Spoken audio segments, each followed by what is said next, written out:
Well, it doesn't change at all. It doesn't change at all. On Commissioner's Court, if you look at a meeting, we have 2 meetings a month. We may have 40 to 50 items on the agenda. In a given month, you rarely find a vote that's not unanimous. Okay, in the course of a year, okay, 2 meetings a month, 12 months a year, that's 24 meetings. If we have 5 or maybe 10 votes that aren't unanimous, I'd be surprised, okay? Because what we do is so basic, so cut and dry, and while I don't want to put anything on the agenda that I don't have the votes for, the other guys practice the same thing. But most of the things we do, we agree upon. So it's very rarely that there's a wedge issue that makes someone vote no, okay? Well, it's apparent to me that something is going to get changed, okay, because they've got the numbers, okay, and they've indicated such. They created a Citizens Advisory Committee that I have initially boycotted, but we're going to come in and appoint members to that advisory committee, and we'll fight it out and see how it works. The county is very diverse, and it's a 50-50 county in terms of R&D, okay, Democrat, Republican. It's very hard to draw lines that that can guarantee certain outcomes, just because it's so diverse. Okay, so diverse. So that process is going to be hard. I mean, but it's clear to me that they're going to vote on something, and so I'm going to have some representatives to be part of that process to recommend something. But the ultimate decision is the Commissioner's Court. Okay, and so we'll see. It's going to be difficult for them to draw more than 2 Republican precincts, just like it'll be difficult to draw more than 2 Democratic precincts. So we'll just see how it works out. And those kind of efforts also have an effect on the general election and who becomes county judge, because you know Democrats will get a person, well, in Donald Trump, that's going to motivate our base. Okay, and some of the things that are happening right now at the state level and at the national level tends to motivate the base. And maybe some people are discouraged, but I think it motivates. Okay, the county had been a 48% Democratic county for a long time. And it wasn't until 2018, when there was a midterm election, that in a referendum on the president, who was Trump at the time, that the Democrats won all the positions in the county. And in 2020, Donald Trump is on the ballot again for re-election. We won the county, all the positions in the county. In 2022, it was a midterm on Biden. And so the party in power usually loses, and we did lose a few positions. So here we are, 2026, it'll be a midterm on the Trump administration. And there's a whole lot of information for us to get motivated about. So many things have happened, okay? And so we'll see how it works out. So I like our position for next year, barring some craziness. I think we'll do well. Well, believe it or not, I think the best thing that I could have done and that we could have done in terms of growth is to get out of the way.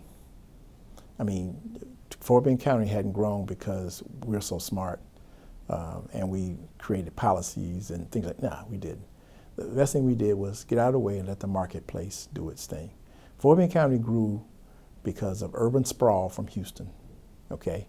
And folks need a place to live. You had huge tracts of land in single ownership. You had big ranches and big farms, so it was easy for developers to purchase the land for development. And in Texas, you have these very, very accommodating laws on development. The whole concept of a municipal utility district is a developer's dream, where you can go and you can get a piece of land and you can create a community. And with a district, a mud district, that will reimburse the developer for his costs for water and sewer and drainage. And then he can sell the lots to home builders. It's like a perfect storm for a developer. You can just do it, and that's how Fort Bend County developed. Master plan community after master plan community. And there's so much more developable land like that in Fort Bend County that's going to continue to grow. So our population is going to continue to grow because people need a place to live, and it's easy to develop.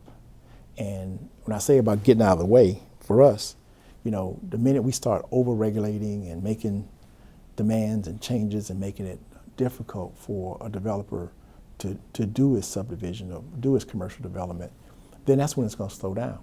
And so we have had the discipline so far to to get out of the way. And so that's, it's an oversimplified answer, but I'm saying, but getting out of the way is what we can do. Now, we also have to recognize that there's certain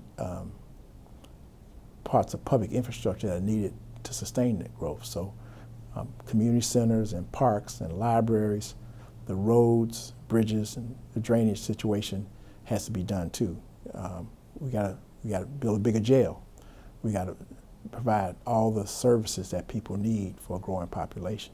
Well, the unincorporated area of the county is growing so fast.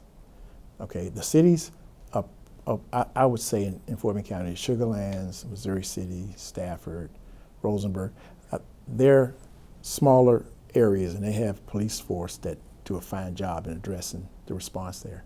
But the unincorporated area is so vast, it's very difficult for there to be enough sheriff coverage for the county. It's very difficult. And when they were wide open spaces, okay, that's one thing, but these are areas now that have a lot of people, okay, a lot of people, so it's very, very difficult. What makes it difficult for us from a funding standpoint, and it's all revolves around money, is that the state of Texas imposed a cap on how much we can increase our budget from one year to another of 3.5%. Okay, what makes it difficult is that at 3.5%, it's hard to meet the needs if you can only increase your budget by that much, especially when we have 5, 6, and 7% growth in the population. It's very difficult. The state of Texas has made it difficult for us to do our job. It makes us have to reduce our tax rate and limit how much money we can take in, so we can't fund those programs. Okay, public safety right now is very competitive. Okay, Harris County just raised the salaries of their deputies. The year before that, the school districts were required to have armed security at every school.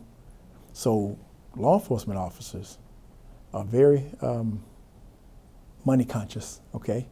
If they can risk their lives every day and make $60,000, and they can go work at a school, at an elementary school, and make $70,000, they're going to go down and work at the school, okay?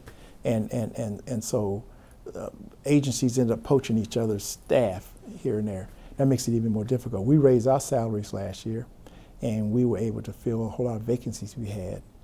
But now we're going to be forced to look at it again. And doing that with the pressure where we can't raise the budget more than 3.5% makes it very, very difficult. Very difficult, okay? And I mean, we get by, but it's a scary proposition that we won't be able to provide law enforcement only because we can't afford to pay the competitive rate necessary to keep them.